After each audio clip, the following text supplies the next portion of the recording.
Hello and welcome back to the Keep Right On podcast. I'm Alex Dicken, and this week I am reunited with Brian Dick to talk about the feast of a 4-0 victory over Portsmouth at St Andrews on Saturday. Brian, thank you for filling in and bringing Blues some good luck. Talk me through it, because I'm very envious that I missed it. Yeah, I'm going to refer to you now as the Lossmeister General. Should we just let everyone in on the text that you sent me at 5:02 on Saturday night? Well, I think I might be the problem. Yeah, basically, what is it? You've missed 4 and Blues have won all 4 this season. Yeah, I missed Sheffield United, Oxford, Blackburn, and now obviously Portsmouth. And they're 4 of the 6 victories. So it really is my fault. I mean, I've never seen Blues lose, to be honest. Clearly. And you took them down as well. Let's not forget that. I did. Yeah, that was definitely my fault. I kept them up for a decade, and there you go. First full season, and you go and mess it up.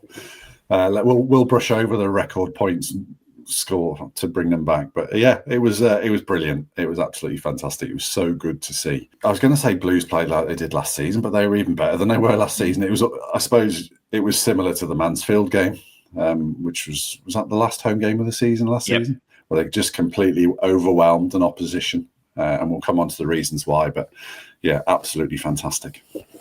I mean, there's a lot to pick through, Brian, but your main takeaway, your overriding feeling from that game? I think the main takeaway relates a little bit to the Bristol City match, and just the feeling everyone felt so flat, didn't they, after that? The Blues had so much possession, and it was quite arthritic. They're attacking, they hadn't moved the ball quickly, and even Chris Davis, who's very reluctant to sort of criticise his team, said that day that they're just not playing with tempo now. They were tentative on the ball. And I thought going into this game, it felt like a big game. And I thought, you just wonder, there's a little bit of chatter on social media around the manager, and you just think, are the players feeling it?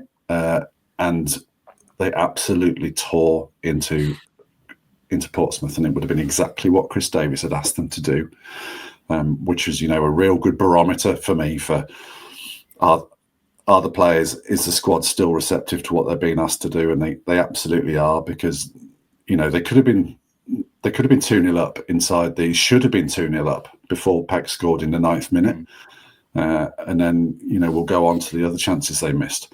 But it was the sheer energy and tempo that they played with that was the big takeaway from me, and really, really promising because of what it means for how they're feeling, about what Chris Davis is telling them to do. Yeah. Speaking of barometers, one we've used quite frequently this season is XG, expected goals, in a bad way a lot of the time as well. You can definitely use it in a good way from Saturday, and you've put that on the running order, Brian. Talk us through your XG statistic. Yeah, well, I'm actually going to divorce myself from XG now, and I'm going to propose that we never refer to it ever again. So, I'm sure we'll fail that, but so the XG from the game was 2.93, which I find I cannot get. I mean, they scored 4. They scored a free header from Peck from a corner. They scored a free header from Clara from a corner. The Iwata goal, would the XG expected conversion on that would have been very, very low. And then his chance would have been really high. Yeah, surely. Indeed. Yeah, and then I suppose the Anderson goal, probably didn't have a very high XG expectation. But before that, in the first 40 seconds, Joe Bursick has scuffed a clearance to Patrick Bamford, who's played it straight to Ducksch, and he's basically just got to lift it over the goalkeeper and lift it into an empty net for 1-0. Then you've got the penalty, which Jay misses, and then you've got the chance from the rebound from the penalty, which Roberts returns to Jay, and he's 6 yards out, and he just misses the ball. And we're 5 minutes into the game here, and Blues could be 2-0 up. Then in the second half, Keshi Anderson goes down the left, and makes the chance, and he hits the target, but the goalkeeper saves it. So that's a save from the goalkeeper. Damari Gray has a completely unmarked volley at the back post. Iwata's miss. He's got so much time from a brilliant cross a brilliant dummy. It was Stansfield Cross dummied by Gray. He's got so much time that 8 yards out, he can take a touch and pick his spot. And the spot he picked was Bursick's leg. Yeah. So how did all that, plus the 4 goals that they did score, equates to less than 3? I don't know. So, yeah, I think we can officially divorce the Keep Right On podcast from all mentions of XG. And anyone, from this day forward, anyone who mentions XG gets a yellow card. Iwata, you mentioned him there, Brian. Yeah. He got a standing ovation. He was, incredible. I think you described it. I read your analysis piece earlier. You described it as probably his best performance in a blue shirt. Talk us through it. Yeah, I think it was. The other one that really stands out was the Newcastle game as well, and that's potentially skewed because of just the sheer breathtaking goal he scored. What would you have said would be the sort of the standout Iwata game prior to this? It's difficult to say the standout game. I rarely see a Blues player, because it's always about the machine, isn't it? I rarely see a Blues player have like a 9 or a 9.5, whatever you've got to be working some to get to 10. But Iwata, especially first half of last season, there were a lot of 8s, weren't there? I'd say he played very, very well. There's been a couple of good ones this season as well. Obviously, none like against Portsmouth, but I think it's hard to look at any other game he's had and say it would be better than the way you've described this one. Newcastle, yes, given the opposition, but this for a championship game, I think it's got to go down as his best performance in a blue shirt. I think so. And what it did, unfortunately for me, because I've been on here grumbling about I don't like the round peg in the square hole, or whichever way it is, saying you shouldn't, Iwata's not a permanent solution at right back. We'll probably come on to temper everything we say about this game and the individual performances with how poor Portsmouth were. But for now, he was absolutely dominant. There was one point in the first half where he'd come up for right back. Was the player challenging the goalkeeper at the near post to a left wing cross? So he was almost playing inside left at that point. And then 30 seconds later, Portsmouth go down the other end. They hit a diagonal right to left into Blues right back area, and they hit a volley. And Iwata's blocking it there. And honestly, it just looked like, and Darren Carter said this to me in the press room afterwards, so I can't claim it as my own. It just looked like he looked at his opposite number, Yang, the 19-year-old, and he just thought, I can run you. I can just basically go past you whenever I want, on the outside, on the inside. He did, particularly in the first half, it was really neat interchange with Patrick Roberts, because Roberts would be the one sort of holding the width, and Iwata would be underlapping. And I'd love to see his running stats, because he must have run, 12K or something like that. He was absolutely up and down. And most interestingly, I really like the touch towards the end that Chris Davis took him off, I think with about a minute to go, maybe 2 minutes to go. And you never accuse Chris Davis of being sentimental or sort of having those softer skills, maybe. Presumably he has, we just don't see them.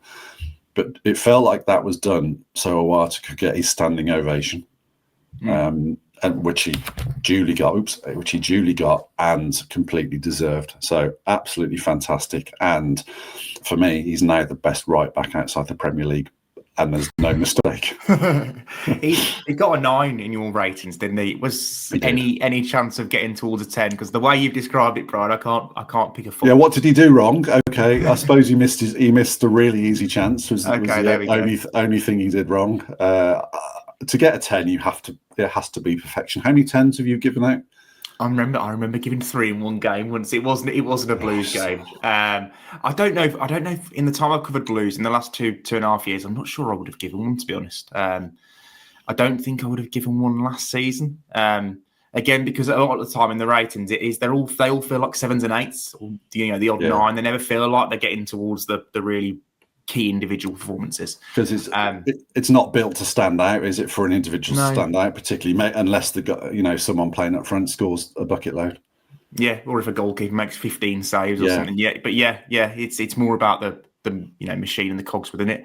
Going back to Iwata at right back, obviously Blues have always had this, but under Davis had this athletic right back, Laird and Asai Samuel, player with great speed, who can play high. He's played it slightly differently in the first few games that he played, and I thought he did all right, to be honest. I thought he was good against Preston when he moved back over there. I thought he was good.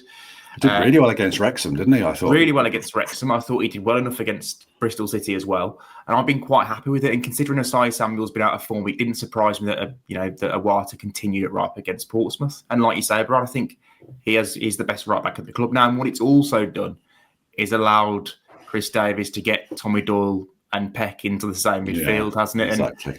And we were saying at the start, we've been saying all season, how is he going to get Tommy Doyle into this team when he's got such belief in those two midfield players? And this is clearly how. Yeah, indeed. You just think, is he going to come up against a winger that's really, really going to trouble him? Potentially. I think when I said I didn't like the square peg in the round hole, it was almost done on a basis of Blues are struggling to get wins. They're struggling to string things together. And one of the red flags for me with the manager is when they start to play players not in their best positions. That's one of the things you start asking a question, right, are they seeing what everyone else is seeing, or they can't see the wood from the trees here? But, we're probably making too much of a good win against a poor side here. But I think the fact he's doing so well, and the key point that you've just made there is it frees up a space. And Tommy Doyle has more than filled that space, absolutely. Yeah, and a point I will quickly add is we've made a lot about the side that Clara and Neumann play this season, and I think having Neumann on the right behind Iwata, because he's not as fast as Laird and Asai Samuel, and maybe there will be a winger who really gives him a task, but Neumann's recovery speed in behind should also help him in that instance. Yeah, indeed, there just seemed a good balance, and again, it was a little bit like waves washing up. There weren't that many waves, albeit Portsmouth had more possession than Blues, which blew me away when I noticed that at the end, because it felt like they were never in the game, and Blues were all over them from minute one, apart from a 15-minute spell towards the end of the first half. But yeah, the defensive shape was absolutely excellent. Yeah. It wouldn't be a Keep Right podcast if we didn't talk about set pieces this season, but my God, we're talking about it in a very different way today, Brian. 3 goals from set pieces, quite remarkable. Their last win was secured at Preston by a set piece as well. Whatever they've been working on has clearly, worked. Yeah, indeed. It's never really felt to me, all this time that we've been discussing about Blues not scoring from a set piece, it's never really felt that the delivery was the issue. I know not everyone's perfect, but I've felt for a while that Alex Cochrane and Tommy Doyle and even Peck, who else has put Roberts had set pieces as well. Mark Leonard's had a few, hasn't he? It's always felt like the delivery's been okay, and it's just broken down when the ball, when the ball's got into the penalty area. The delivery was good again. As I said earlier, Doyle's delivery to the front post was good for the Iwata goal. I don't think anyone really expected that to be the finishing touch to the goal. It was probably designed to be a flick on and have someone powering in at the back to score. I think what was really good for the Peck goal, and it clearly was worked on the training ground, was the blocking that went into it. So, Peck literally had, a radius of 5 yards of space around him, I think, when the ball came his way, and he headed it really well. He picked his spot. So that speaks to the work that Chris Davies has said they've been doing, because it was such a well-drilled routine, and that, they fashioned a clear chance from that. And I think for the Clara goal, that is all about the delivery from Cochrane. There, I think there's 2 or 3 of them closing in on it, isn't there, as well? And it's Clara that gets the touch. Haven't seen it back from the angle of, was Clara offside? But there were a few people around me saying, he looks as though he's stolen half a yard there. but yeah, that was all about the delivery, a tremendous delivery. And you mentioned the Preston goal for Neumann as well. That was an Alex Cochrane delivery as well, wasn't it? So, suddenly the left back that some people like to malign, Alex Dicken. You don't start as well. Don't start. Suddenly got 3 assists to his name, hasn't he? Yeah, well, to be fair, I've always been a fan of Alex Cochrane's delivery from that left wing. And yeah, I mean, the delivery has been outstanding in the last few games. Another player. We should have a rowing race to see who can row backwards quickly. Me on Iwata or you on Alex Cochrane. Moving on from Alex Cochrane, Marvin Ducksch comes back into the starting 11 to play alongside Jay Stansfield up top, and again, Blues win. Chris Davies, listening to your interview with Chris Davies afterwards, he's talking about keeping him fit will be key, and he already looks like he is the key to unlocking Birmingham City's potential. For me, Brian, he just adds a layer of unpredictability that Blues don't really have without him.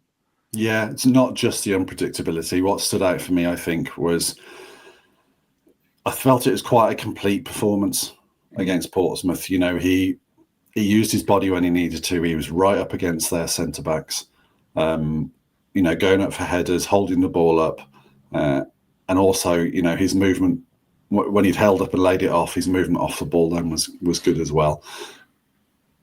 Davis actually sold us a bit of a dummy in the pre-match press conference because he was asked by club staff as to whether, does he have a preferred position for Jay, and he said he's clearly a number 9. Absolutely. And he was quite unequivocal about that. You'd anticipate, but he can play 10 and he can play left. But he really said, no, he's a number 9. I see him as a number 9. I want him to play as a number 9. He can play these other positions, but he is the number 9. And then, as it happened on Saturday, it was Ducksch. It was the furthest most forward, and Jay that was playing behind. And I just feel they have I like the balance because they're almost interchangeable. Yeah. To use your favourite word, Ducksch can become the Raumdeuter, and Jay can go furthest forward. Go beyond Ducksch. So they are in tandem. They're a really good pair, and I do think that unlocking that 9-10 combination is absolutely key to Blues attack. What Blues do in attack, and it does feel like Ducksch and Stanfield took a real step forward at the weekend to suggest, yes, we are the 9 and the 10 combination, whichever one's the furthest most forward. Yeah, no, I'd agree. I remember watching Ducksch's first game against Port Vale in the Cup, and obviously it was a bad night for Blues. And he didn't play particularly well, but everything he tried was different. Like, he'd try a first-time pass, he'd try the unexpected. He wasn't just happy to give it to the player next to him. He's always looking to get Blues moving forward, and you could see the ideas were there straight away. So it was always going to be a case of when he gets up to full fitness and match fitness that he was going to be able to, he'd start hitting the targets with those passes and those balls. So yeah, I'm not surprised that he's looked good. He's got different clubs in his bag, hasn't he, to the other players? He has, definitely. And one other thing about the 9-10 combo, it wouldn't surprise me at some stage if we do see Ducksch play as the 10 and Stansfield go back to that position as a 9, because Stansfield gives you far more in behind than Marvin Ducksch will.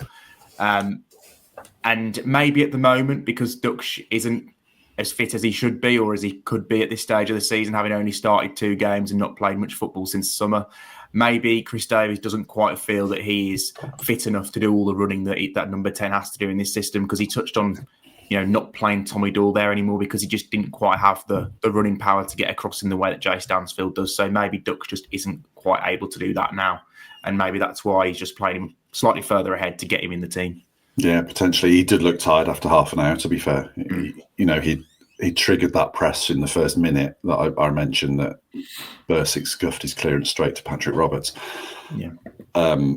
So, he's willing and able. It is just a question of for how long and how often. And yeah, as I said, he did look very tired by half time. He trudged off.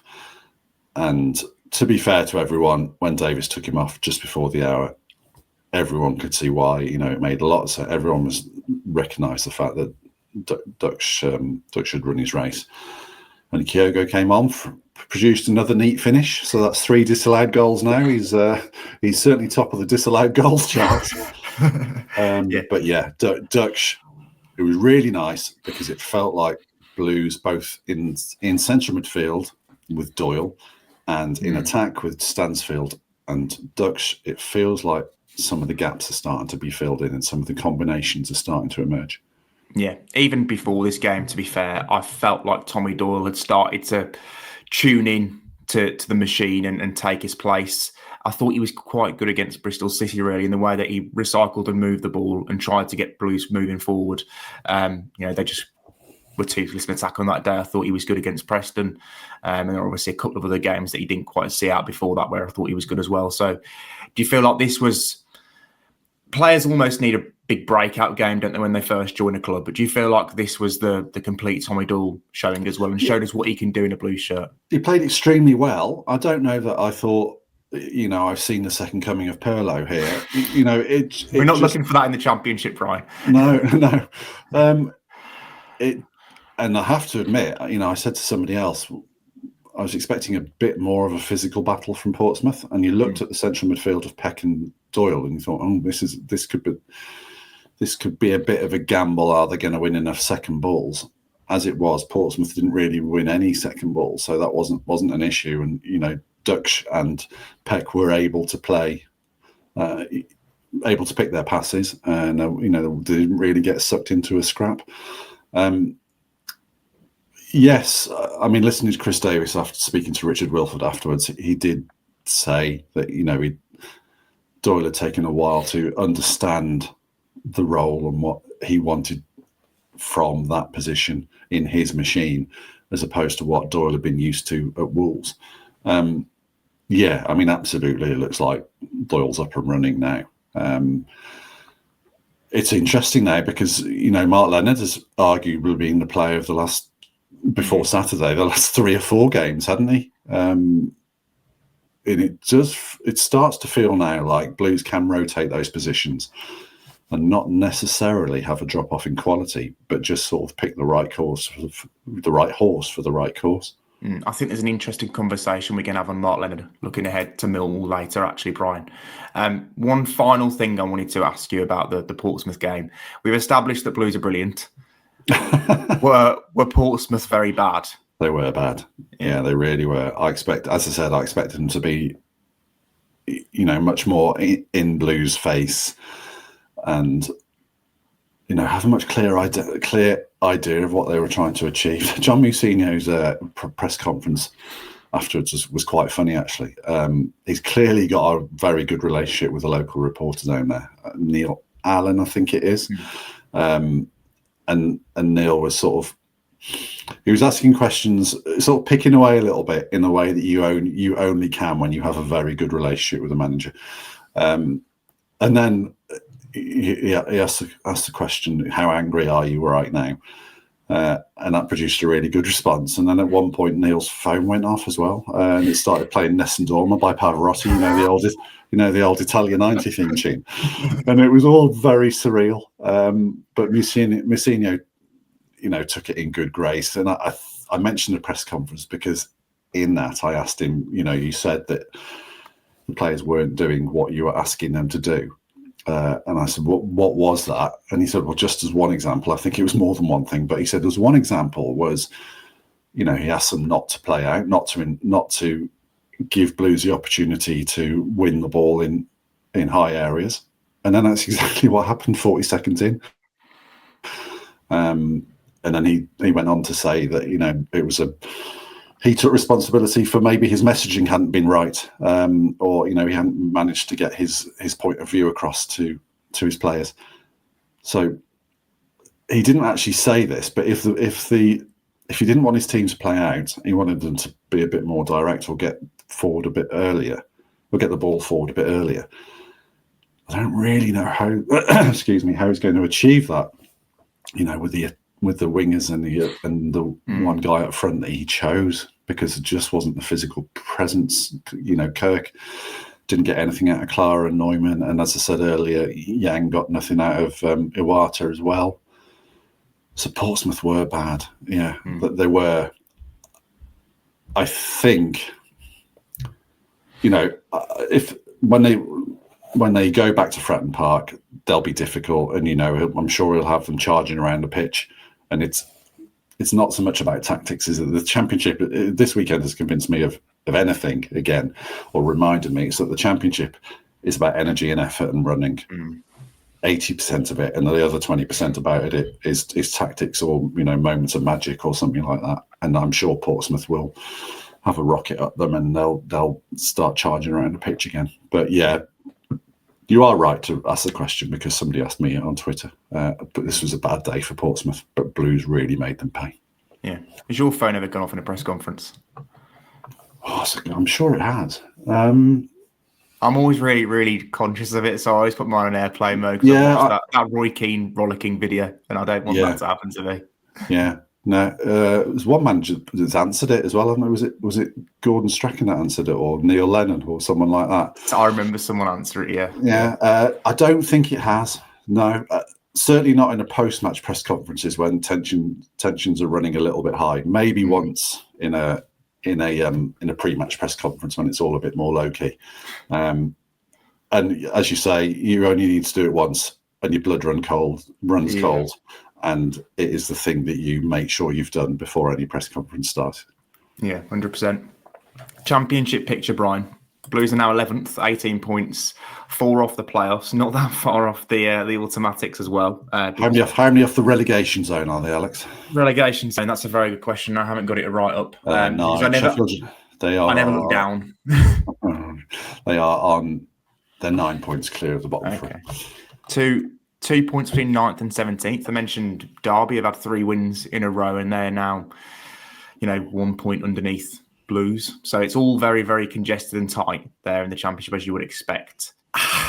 It's difficult, isn't it, to assess Blues, because, I have a theory now, that you can almost win a game and lose a game and end up in the Championship playoffs at the end of the season, because it is that kind of tighter league.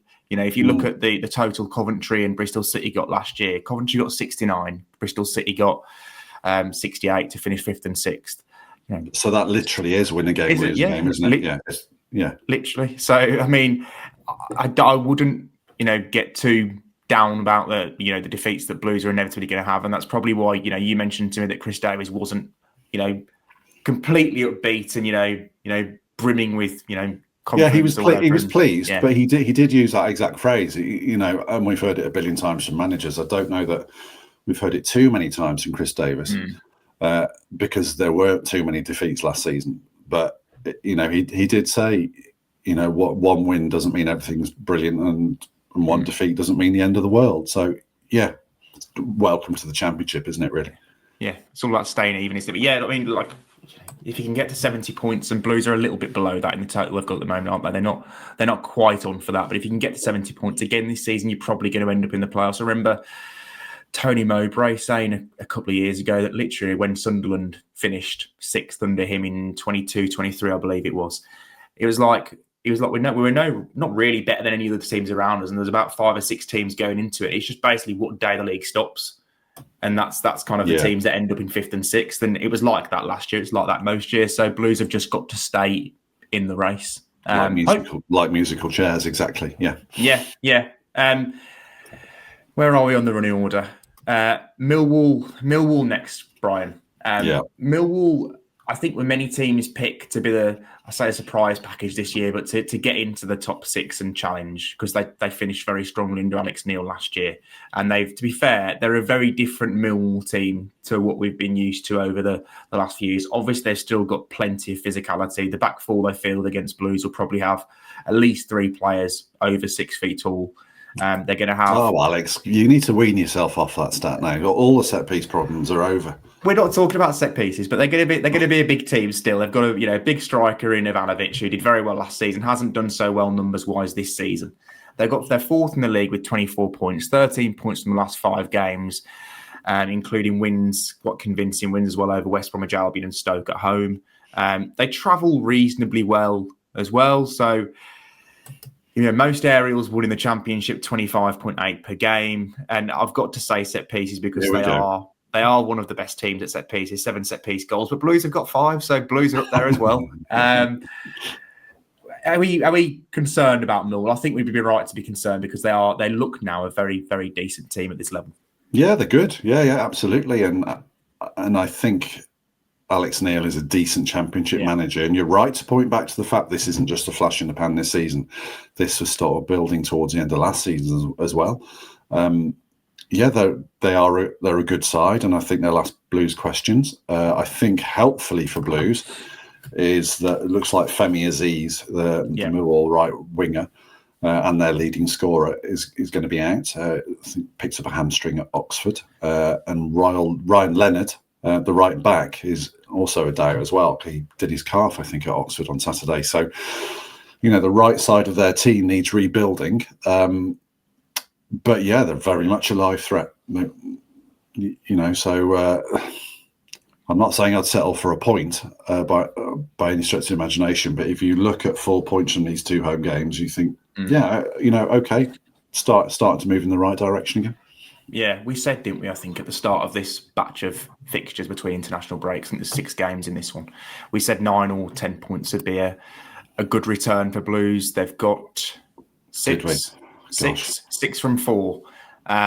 So, one more win from Millwall and Middlesbrough. I think would be a good return. I fancy them in this game at home again, obviously more than we'd fancy them away because their away form hasn't been brilliant. Yeah, Middlesbrough are having a bit of a bump in the road, but we're not talking about them yet. So sorry, go on. No, yeah, I would fancy them against Millwall probably a little bit more. But if we're looking at the 11, are there any changes you can make? Just to say, you're covering both games, so if Blues get 1 point, it'll probably settle for that, wouldn't they? Should we make a deal? If they don't get their victory against Millwall, you can go to Middlesbrough. Actually, the pressed food in Middlesbrough is surprisingly good. I remember going up there first time I went up there many years ago. Got handed a chicken risotto, which was grey, and really unpleasant. But recent years.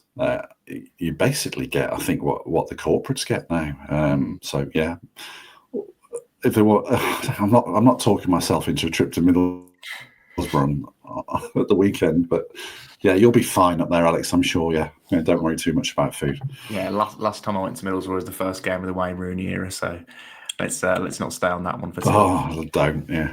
Okay. 11s, Brian. Sorry. Would you make any changes? I suppose one of the questions that we're not going to be able to answer here, but might have had some insight from Chris Davies when you asked him about Marvin Ducksch. Do you think Ducksch is going to be able to go again and start another game so soon after? I mean, he did only play 60 minutes. Yeah, I think given his what looks to be emerging importance to the team, it's a really difficult call. I think. I don't know. Is he going to be able to go again? You'd be so tempted to play him because of the difference he made. But losing him for another 4 weeks to a calf or something like that, or a hamstring, is not quite terrifying. But it would feel like a massive backward step. I suspect Blues will start him. I'm gonna make a prediction on the basis that he was so important. Oh, he looked so important, and also on the basis that he did come off after after an hour. So maybe that was a nod to the fact that that there is another game on Tuesday. Also, it was a nod to the fact that Blues are well ahead in the game. Yeah. It's one of those where, as a manager, you're probably ignoring all phone calls from the sports science department in the hope of not being told that you shouldn't play Marvin Ducksch in this game. But as you say, Brian, I think he probably will. I'd be surprised if he didn't. The Mark Leonard thing I wanted to come on to. When we mentioned Millwall's height and the physicality they've got in midfield, and they do have some ball players in there, but they do also have physicality. Would you be open to seeing Mark Leonard brought back in, or do you not think that can be a conversation, given that Chris Davies had the opportunity to leave Peck Sung-ho out after the Bristol City game and he didn't? Yeah. Peck stayed in, played well and scored. And obviously Tommy Doyle is emerging in that midfield. So do you think he'll stick with that partnership, or do you think there is a case to bring Mark Leonard back in? There is definitely a case. I was quite surprised on Thursday when I asked Davis about Peck's form, just how voluble he was in his defence. It was basically whatever's wrong with this team is not Peck's own house, so you need to go barking up another tree. And I'm reluctant just to say he played well just because he scored a goal from a well-rehearsed set piece, but he did play well. He was energetic. He was good with the ball. He read the game well when Blues are out of possession. His touch was, as it always is good, and he impacted the game, which is what we've absolutely been crying out for a while, isn't it? I certainly wouldn't want to take Doyle out the side. For me, Doyle is now the first central midfielder on the team sheet. Oh, that's strong. It is strong. On my team sheet, I think the first midfielder on Chris Davis's team sheet would be Peck. There's definitely a discussion. Look, he's not. I can't sit here honestly and predict he's going to pick Doyle and Peck. Well, I can't sit here and predict that he's going to leave Peck out because I don't think he will. So then it becomes a question of is it Doyle or Leonard? And I don't know the answer to that. I would stick with Doyle. I suspect he might be tempted to go with Leonard. Yeah, in a 3-game week, I feel like Leonard might be more use in this one than against Middlesbrough. The middle game, yeah. And we said this quite a lot last season, didn't we? The 3-game week, Blues obviously laid waste to most fixtures last season. But if there was a little rumble, it was how the 3-game weeks were managed, wasn't it? And the insistence on Peck and Iwata in the middle of the pitch in all 3 games going. Yeah. Because if there isn't rotation and Blues were to lose both games, then it looks like there should have been rotation. So I think there will be changes for the Millwall game. It's very difficult to predict those changes after a 4-0 victory. Yeah.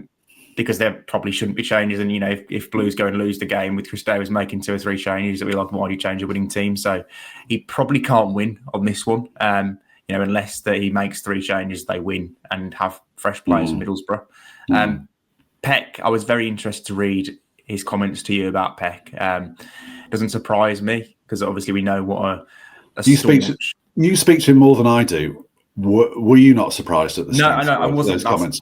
I wasn't massively surprised because I just know what a staunch defender of Peck he is, and even when I put to him about after Bristol that Peck being at fault for the goal, he almost kind of dismissed that and suggested that they should have been better prepared for the counter-attack that would follow to losing the ball. Which you can make a case for that, but ultimately, Phil Neumann, who was probably the closest defender to it, probably wouldn't have thought that Peck had played such a pointless pass into a Iwata that he was never going to collect. So for me, that goal was Peck's fault. But he's right, Blues are a better team with Peck in it. But Peck hasn't been at his best a lot recently. So I think there was a strong case given how well Tommy Doyle settled into his role, given how well Mark Leonard's been playing recently. Mark Leonard's been having his best run in a blue shirt for me. I know he didn't have much of a run in the team last year, but I think he has been having his best run. So I thought there was a really strong argument to take Peck out of the team and play Doyle and Leonard if you're keeping Iwata at right back. And I'm not surprised that he hasn't, but I do also think there's still an argument that you could quite easily bring Leonard back into the fold and take Peck out or take Doyle out. Yeah, Leonard's looked powerful. He's looked up for his championship battle, hasn't he? And he's also, got a decent range of passing, and he reads the game well. He looks more assertive. He looks like he's playing with more responsibility. And I really been impressed by Leonard this season. I really have. He looks like a player who is benefiting from playing at a higher level almost. Almost like League One was a little bit easy for him, and the next needed to go on to the next stage. I don't have an answer as to what I think Davis will do. I think Davis will play Peck and Leonard, I guess, but that is literally a guess. Before we put our predicted 11s out there, any injury news emerged from Saturday's game? So obviously Patrick Roberts was withdrawn at half-time. I felt like Chris Davis was about to give us some information, and he stopped himself and said, it's a knock. A knock. It's a knock. I then asked him if he would rule him had yet to rule him out of Tuesday's game. He said he hadn't yet. He hadn't just had that conversation with him, and it would all depend on how Roberts turned up on Sunday morning as to what call they made. Willemsen, again, still weeks rather than days out, not training with the first team yet. Buchanan and Wright, obviously long term as well. Well, they're not in the squad list, are they? Anyone else that's escaping my mind? This is me usually. A question I usually ask. No, I don't think there are any other injuries. Jack Robinson back from suspension. Yeah, Laird obviously longer term. Yes, I don't think Jack Robinson's going to be breaking back into the 11 though. Something tells me so. That would be a surprise. Yeah. Yeah. So if we look at 11s, if we go on. So let's do the back five first. So Beadle starts in goal. Iwata surely plays right back. Phil Neumann and Clara is the partnership now. Alex Cochrane's playing fantastically at left back. So that's those 5 positions sorted. You don't normally... I mean, Chris Davis has been looking for continuity in defence all season. He's finally got it. You wouldn't expect him to change anything. The only change you'd make there would be Bright at right back and then Samoki into the middle. But I don't really see... Given the absolute sensational performance we just had from Iwata, you wouldn't expect that. Yeah, so then you move on to the 2 midfield players, and we've talked it through already. I'm probably with you, Brian. I wouldn't be surprised if Mark Leonard came in and played alongside Peck, and then Doyle came back in for the Middlesbrough game at the weekend. I'm inclined to agree. Yeah, I think Leonard's a little bit of extra height will help against Millwall in that midfield battle, I think.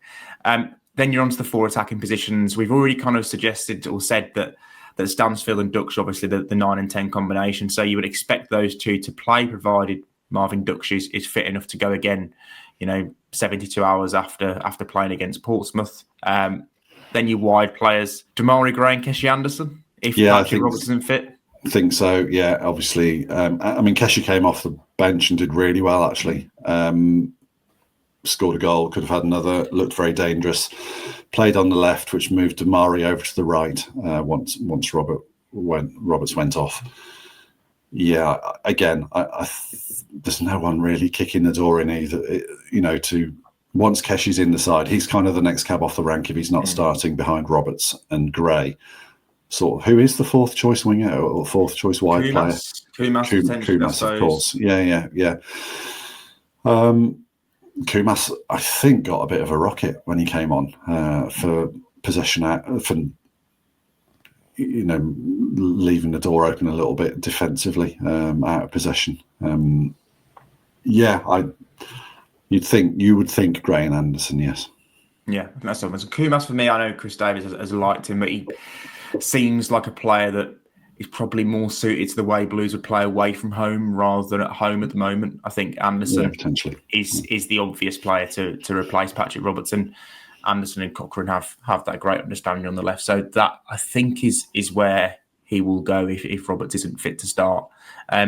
Just looking at that front 4 as it started on Saturday, Brian. Roberts, Gray, Stansfield and Ducksch. I think when Patrick Roberts joined the club at the end of the summer transfer window, we all looked at that front 4 and said that is the way Blues are going to have to go. Yeah. They are the 4 best attacking players that they have at the club. I guess it's a case of keeping them on the field, but do we think that's the way forward now? Do we think they are the best 4? Yeah, again, maybe only judging it on the Portsmouth game, but I do.